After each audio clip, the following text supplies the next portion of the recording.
In today's video, I'm going to teach you how to solve the issue where OneDrive isn't signed in, all in just 3 minutes. Let's dive right into it, shall we? Now, the first thing you're going to want to do is navigate to the OneDrive cloud icon. You'll usually find this in your system tray at the bottom right corner of your screen. It looks like a small cloud and it's your gateway to accessing OneDrive settings and features.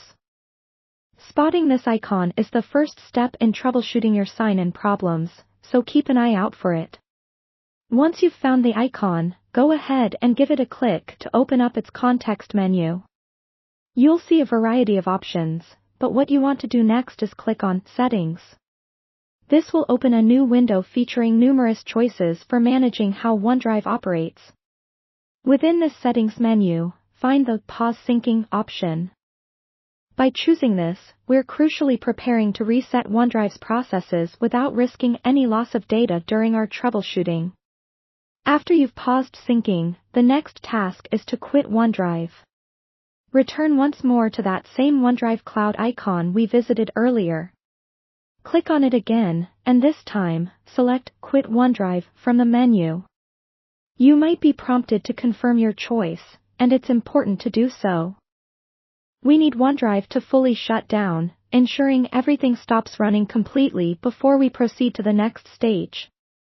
With OneDrive now closed, it's time to relaunch it.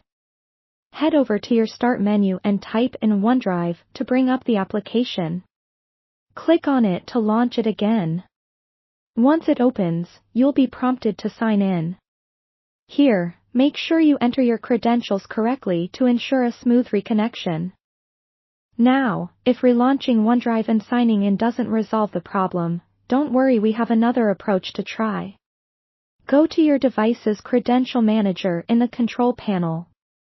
Once there, navigate to the Windows Credentials section.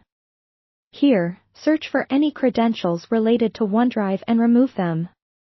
This step will clear any potentially corrupted credential information that could be hindering the login process. After doing that, return to your OneDrive account settings. You'll need to unlink your PC from OneDrive. Keep in mind, this action doesn't mean your files will be deleted, rather, the local copy won't be connected to the cloud until you set it back up. Once you've unlinked your PC, all that's left is to sign in again. Log back into OneDrive with your credentials, and this will re-establish your connection to the cloud. By following these steps, you've effectively reset and reconnected OneDrive, ensuring your files will sync properly moving forward. That's it for today's tutorial. Quick, simple, and effective.